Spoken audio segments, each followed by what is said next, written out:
cold wind cuts across the Tiber River as tourists stand gazing up at the towering form of Michelangelo's David. His marble eyes stare past them, locked in a silent challenge that's lasted for centuries. But beneath the flawless surface, inside those veins of stone, lies a story most people never hear. A story of political schemes, near destruction, and secrets quite literally carved into his back. Thousands of miles away, on a remote windswept island, four colossal heads stare blankly at the Pacific. The statues of Easter Island, or Moai, have haunted visitors for generations.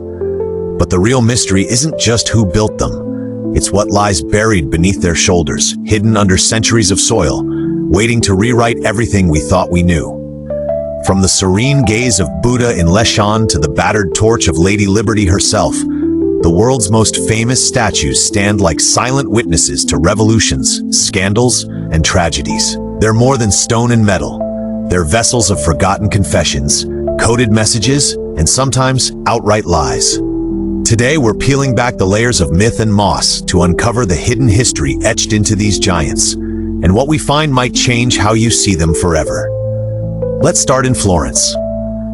By now, David is the crown jewel of Renaissance art. Tourists crane their necks, dazzled by his perfect anatomy, but few realize that Michelangelo's masterpiece was almost never finished. The block of marble he used was called the Giant. It sat abandoned for over 25 years in a courtyard, scarred by rain and rough cuts from two failed sculptors who tried and gave up. By the time Michelangelo took his chisel to it, the marble was riddled with tiny fractures. Every tap of the hammer risked snapping off an arm, a leg, even David's head. When Florence unveiled the statue in 1504, it wasn't placed in a quiet museum. It was dragged through narrow streets, pelted by stones from angry political rivals, and set right outside the city hall. A bold statement that the small republic would stand up to giants like Rome. For decades, David's glare was aimed squarely at their enemies, and after a violent riot in 1527, his left arm was broken off by a bench hurled from a window. It lay hidden for months, tucked away in a local church, until it could be quietly repaired. So that look of calm courage, it's not just biblical heroism. It's defiance born of real civic struggle. Now shift scenes to Easter Island. Most people recognize the towering heads, half swallowed by earth, their heavy brows casting solemn shadows. But archaeologists who dug deeper made a stunning discovery. These heads have full bodies, stretching over 30 feet underground. They're decorated with intricate carvings, symbols of the island's clans and lost rituals. The statues, called Moai, were part of a desperate effort by the Rapa Nui people to gain favor from their ancestors as their fragile world teetered on collapse. Deforestation, soil erosion, and internal conflict left them clinging to spiritual traditions even as their society crumbled. The Moai weren't just monuments. They were prayers carved in volcanic stone, each raised facing inland, watching over the villages. Over time, they became half-buried by centuries of rain and sediment. That's why the haunting sight of stone faces staring out of the ground is more than eerie. It's a tragic echo of a people's last hopes. Travel north to China, and you'll find the Leshan giant Buddha, carved directly into a red sandstone cliff where the Min and Dadu rivers meet. This 233-foot statue is the largest stone Buddha in the world. Construction began in the 8th century under a monk named Haitong. Local legends say Haitong gouged out his own eyes to prove his devotion when funding was threatened by corrupt officials. But the practical side of this monument is just as incredible. The Buddha's massive shoulders were deliberately shaped to slow down torrential waters, calming the dangerous currents that wrecked boats where the rivers joined. It worked. The statue doubled as an engineering marvel, protecting countless lives. Even today, elaborate drainage systems cut through the Buddha's hair, collar, and chest, cleverly keeping water from eroding the stone.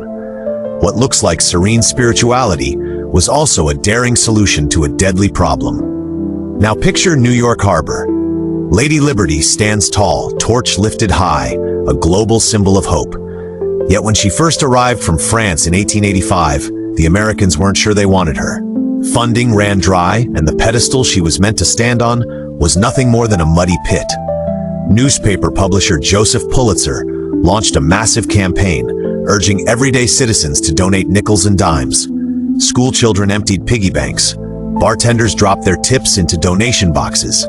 When she finally rose over the skyline, her copper skin shone bright reddish-brown, nothing like the green we know today. That famous patina developed over about 20 years as air and sea spray oxidized the metal. Ironically, people once demanded it be scrubbed off, thinking it looked dirty. Today, we treasure it as part of her character. But beneath that weathered surface, her internal iron supports, designed by Gustave Eiffel, have battled corrosion for decades. The torch itself had to be replaced in 1986, after leaks caused by bullet holes from old celebrations let water pour in, rusting her from the inside out. And there's another secret. The original torch, shattered and patched with glass panes, still rests inside the museum at her base, an aging relic of fireworks and gun salutes, tucked out of sight. Finally, let's go underground, to the hidden chambers beneath Rio de Janeiro's Christ the Redeemer. This 98-foot Art Deco statue was built in the 1920s, crowning the peak of Corcovado Mountain. Few know that inside the pedestal is a tiny chapel, often used for intimate weddings, baptisms, and quiet prayer. But the statue's creation was anything but peaceful. Engineers struggled with the mountain's steep terrain, hauling thousands of tons of concrete and soapstone up winding tracks. Storms frequently lashed the summit, cracking scaffolding and threatening to toss workers into the forest below. When lightning struck Christ's outstretched hand in 2014, it shattered a finger. Just one of many repairs the statue has needed over the years, so these icons we think of as eternal are constantly at risk. They're cracked, patched, struck by lightning, vandalized, or shaken by earthquakes. Yet they keep standing because generations after their creation have refused to let them fall. And through it all, each statue gathers new scars, new stories.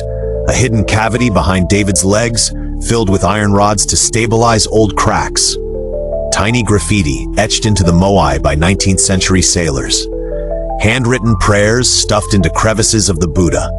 Footsteps echoing inside Liberty's crown, where visitors whisper awestruck comments that drift down into the hollow shell of her body. These statues don't just tell the stories of the people who built them. They absorb the hopes, fears, triumphs, and failures of everyone who's come after. In that way, they're not just monuments, they're living time capsules, recording humanity's restless search for meaning, security, and connection. So next time you stand before a towering statue, whether it's David's poised sling, Liberty's weathered torch, or a Moai's unblinking eyes, pause for a moment. Look past the fame, the postcards, the snapshots. See the quiet fractures, the hidden inscriptions, the repairs almost invisible to the casual eye. That's where the real stories live. Because these monuments aren't static. They're stitched together by centuries of hands that built, rebuilt, and protected them through wars, revolutions, and storms. They're shaped as much by what's happened to them as by the artists who first gave them form. Each chip and stain is a chapter in a human drama that's still unfolding. In a way, they mirror us, strong and proud on the outside, yet full of cracks, old wounds, and moments of near collapse. We patch ourselves up, keep standing, keep watching, hoping someone will see beyond the surface to the stories underneath. And maybe that's why we're drawn to them. They're proof that even the most majestic things are fragile, that endurance isn't about being flawless, but about weathering what comes, carrying scars with grace. So what hidden stories are waiting in the shadows of your favorite monuments? What whispered confessions echo through the cracks of history? If you found this journey as fascinating as we did, hit subscribe and join us again for more untold stories of the past. Because sometimes, the truth isn't carved on the surface, it's buried deep inside, waiting for someone curious enough to uncover it.